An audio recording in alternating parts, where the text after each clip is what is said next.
লাইটটা জ্বালা, পুরো লাইটটা জ্বালা। আকাশি কালার,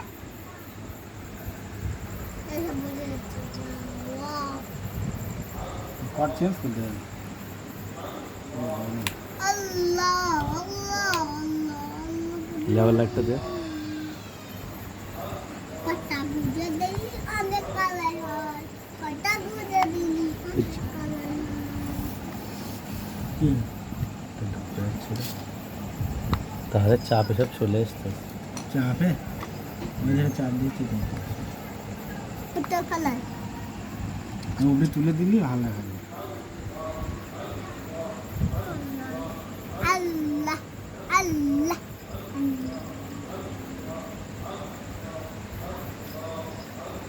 কাপের সাথে ঘুরতেছ তো ভালো লাগে বল, এক একটা লাইট কাপ কালার আছে।